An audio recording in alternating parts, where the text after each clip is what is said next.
My name is Rick Jeans. I'm a third-generation farmer in Kay County. I also serve on the Kay County Conservation District Board. My wife and I, Diane, farm 3,000 acres of grass and cropland in Kay County, and been doing that ever since I graduated from Oklahoma State in '81. Got into the soil health movement probably in the mid-'80s. Got probably about 500 acres of grass. We farm about a little over 3,000 acres. We raise wheat, milo, soybeans. We've got a little alfalfa. We work in the hay and the cover crops for our cattle operation. We've got 100 head of cow-calf that we raise the calves and run them through the wheat pasture, and then we sell them as feeders there in the spring, usually late spring. In the beginning, probably what got me into no-till was I had a neighbor down the road that had been doing some no-tilling of some soybeans, and really some of the first soybeans that were planted in this county. And he was having really good results. We've been planting cover crops since 2013. We usually use some kind of a small grain. Over the last several years, we've in some cases, we've had triticale, wheat, barley, oats have almost always been in our mixture. In most cases, a legume, soybeans. We have planted a lot of Austrian winter peas or cow peas. We always put some kind of a forage sorghum in there for the cattle, especially for winter grazing.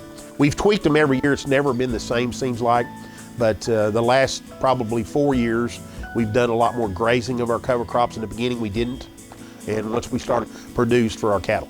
We have steadily improved our yields. Now, I'm not saying off-the-chart improvements in our yields, but I know I've heard some of the fellas up north talk about how they've reduced their fertilization and how they've reduced their chemical use. We haven't got to that point yet. I sometimes wonder if we ever are, because about the time you think you've got a way to control a certain weed, it becomes resistant, and so we have to change our recipes. And I know it seems like that we're running out of different chemicals we can use to control certain weeds, but for the most part, we have seen. I think what's benefited me more than anything is getting the water into the soil.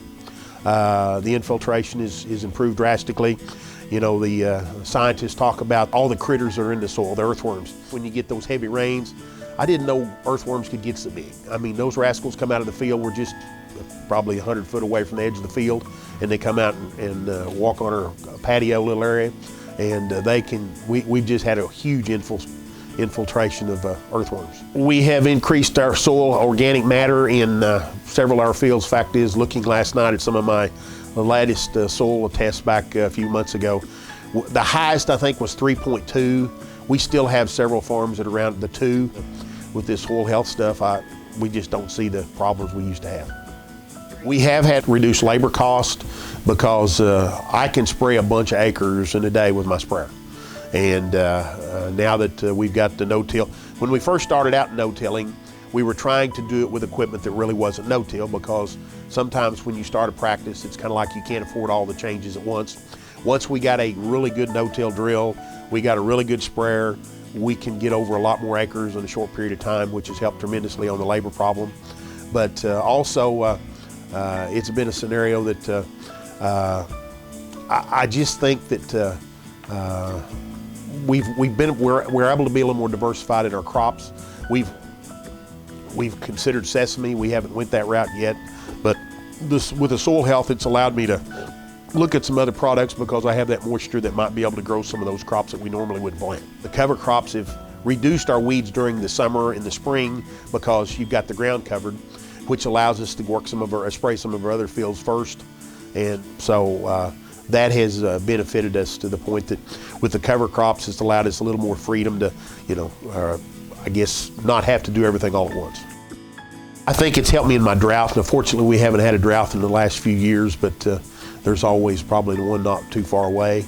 And like I said, with the more infiltration of the water into the soil, it allows me to know that if I've got a good plant with a good root system, hopefully it'll go down and get that moisture instead of just dying. And that's probably been the biggest thing. Our calves are heavier when we take them off.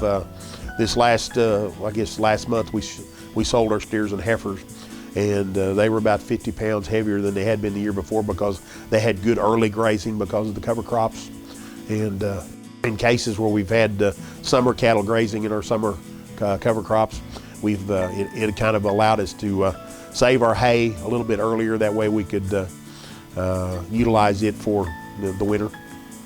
Get your feet under you, that way you know that if this is going to work for you, you can increase it in the future, and see if it just works for you. Sometimes things don't work for you, and take it slow.